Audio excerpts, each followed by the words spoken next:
में कर रहा हूं।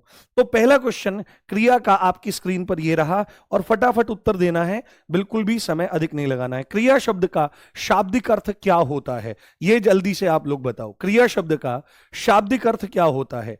तो क्रिया जो शब्द है, इंग्लिश में इसको वर्ब कहते हैं। क्रिया शब्द का शाब्दिक अर्थ होता है कार्य का करना। क्या होता है? कार्य का करना या होना। ठीक है, कार्य का करना या होना। ठीक है, कार्य का करना या होना। कई बार एग्जामिनर शाब्दिक अर्थ से भी प्रश्न पूछ लेता है, तो हर एक चीज आपको पता होनी चाहिए। क्रिया का मतलब कार्य नहीं है, क्रिया का मतलब कार्य का करना या उसका होना है। अगला क्वेश्चन हमारा, अगला क्वेश्चन, क्रिया शब्द कैसा शब्द है बताइए। क्रिया शब्द कैसा शब्द है? क्रिया शब्द एक ऐसा शब्द है, कैसा शब्द है? तो आपको बोलना पड़ेगा क्रिया शब्द एक विकारी शब्द है। क्रिया शब्द कैसा है? एक विकारी शब्द है। विकारी शब्द क्यों है?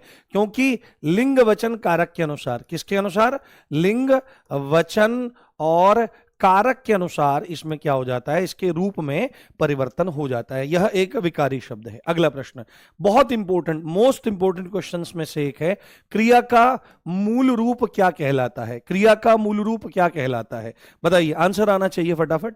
क्रिया का मूल रूप क्या कहलाता है? तो सीधे सीधे आपको उत्तर देना है, क्रिया का मूल रूप धातु कहलाता है। क्या कहलाता है?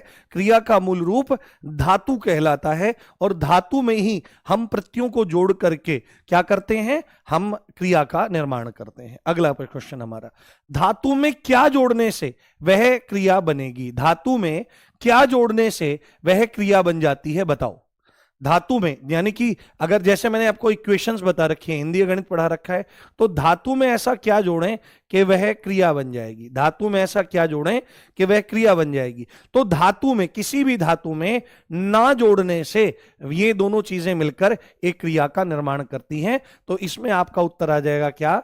नाना नाना नारे नारे ना, है ना? नाना ना, ना जोड़ने से ऐसा हो जाएगा। खेलना क्रिया, अगर खेलना एक क्रिया है तो इस क्रिया में धातु क्या है वो आप मुझे बता दो।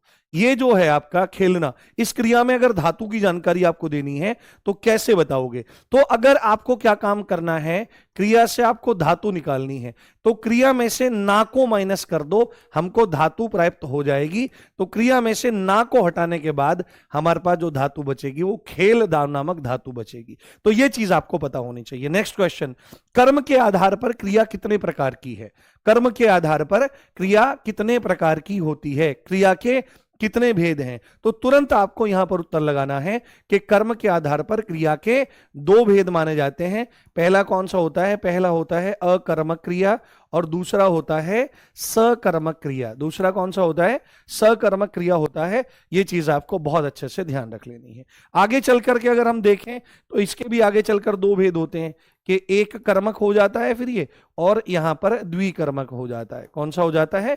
द्विकर्मक हो जाता है। अगला प्रश्न हमारा, वह क्रिया जहां क्रिया का फल सीधे कर्ता पर आता है या कर्ता पर पड़ता है। वह क्रिया जहां पर क्या होता है?